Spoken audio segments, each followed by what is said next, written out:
Fredericksburg, Virginia, 2017. Danny is a 48-year-old Army veteran enjoying a sunny afternoon motorcycle ride with his wife, Jen, a favorite activity for the newlywed couple.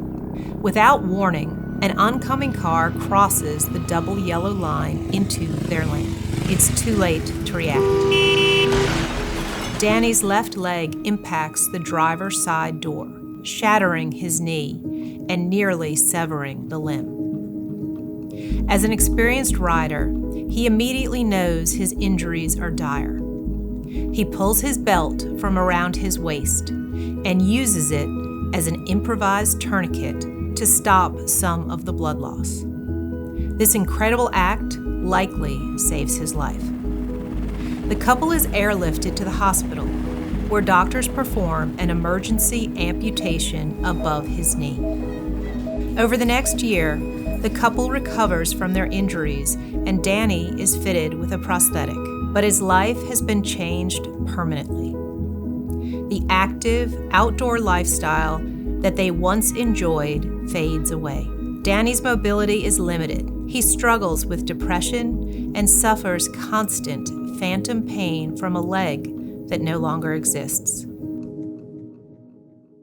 When I got to the hospital, I immediately went to a waiting room. And in the waiting room were a couple of family members and the family friend that had called me. Danny was in surgery, so I couldn't see him immediately, but the friend brought me to Jen's room. She also had orthopedic injuries, but not as severe as Danny's. They were a little bit different. At that point, Jen was hoping they would be able to save his leg. Ultimately, we learned that that was not possible. And she had to make that decision and give permission for them to amputate his leg because there was nothing else they could do. I was there for that. That was very traumatic for her. And I knew then and there that it was my job to make sure we did everything we could in terms of the crash and the details of the crash, and more importantly, coverage. I immediately called another attorney in my firm. We went to the scene with the investigator, and that's what we like to do, if at all possible, get to the scene, get to the crash quickly, interview anybody who was there, when everything is fresh in the mind, so that we have the adequate details and what we need to pursue the case at a later date. The insurance company pretty quickly made an offer. It was a fine offer, but it did not reflect the catastrophic nature, the permanent nature, the life-altering nature of the injuries for Danny and Jen. And so as attorneys, we have to know that the case needs further workup. We completely rejected the first offer and then just put our heads down and continued to work up the case because that's what needed to be done. We are extremely good at finding all sources of coverage.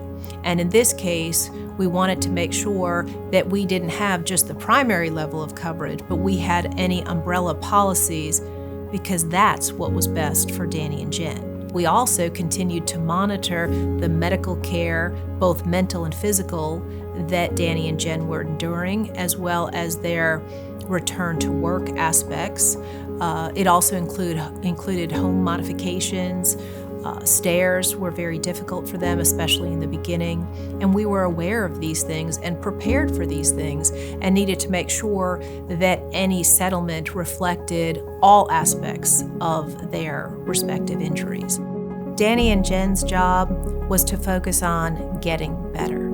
They had to focus on their health. Our job was to focus on obtaining maximum compensation for both of them, not just for the short term, but for the long term. In the end, we were able to achieve a recovery in the total amount of $5 million for Danny and Jen's injuries.